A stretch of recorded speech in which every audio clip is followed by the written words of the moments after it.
To help you think through which solutions will be appropriate for you, I've included my top 10 principles for communications, and you can refer to these in the completion notes. Use these 10 principles to guide your approach before assessing the priorities of your initiative and deciding the mix that is right for your communications plan. Number 1. Communication is the most important agent of marketing. Don't downplay its significance. It needs to be a priority. Number 2. It's not what we communicate, but how we communicate that really matters. Choosing the right tool is not just a theoretical exercise. The communications have got to match the talent. There's no point in basing your strategy around presentations if the presenter isn't good and going to inspire your audience. Number 3. At best, indirect one-way communications will generate awareness, whereas direct and involved communications will build commitment. Make these more frequent. This is emphasizing what you already know from the graph.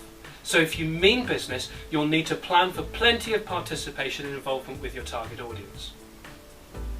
Number 4. Measuring receipt of a message is just as important as sending the message itself.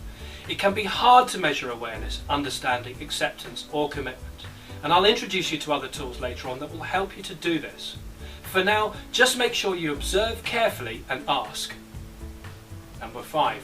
Consistent messages reinforce, inconsistent messages detract, and consistency requires preparation and discipline.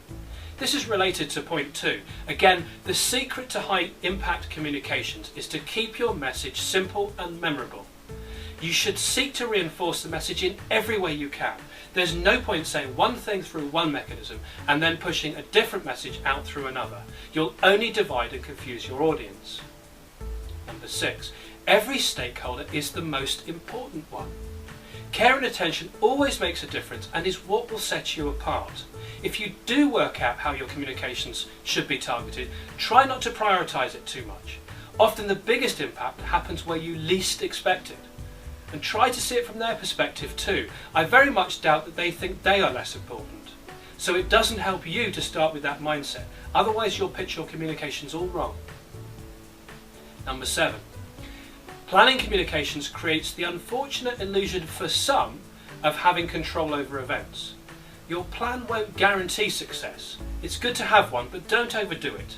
The more important thing to realise is number 8. Preparing communications provides the essential tools needed to guide and respond positively to any event. This is what really counts. Go through some scenarios and prepare what you need to respond.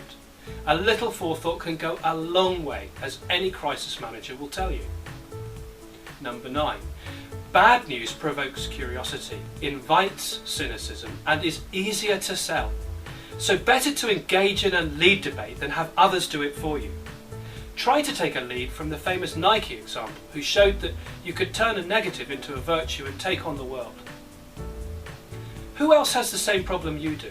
How will your response be different or more worthy? Number 10.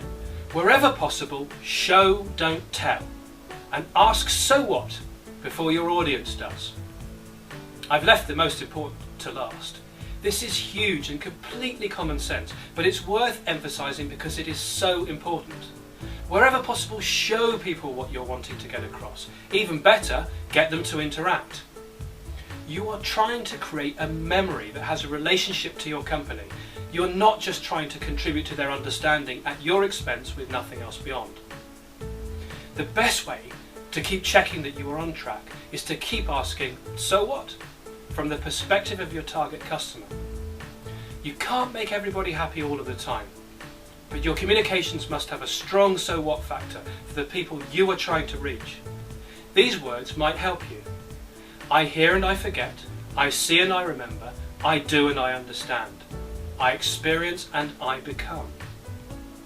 As powerful as they are, I can't take credit for them as they are not my own. I borrowed them from the wall of my son's nursery, but I think they say it all. So, plan your communications kit mix well, and I trust you'll enjoy the improved response and commitment you now plan to generate. May I wish you the best of luck with all of your communications activities, and I hope this video has helped you in some small way. Good luck.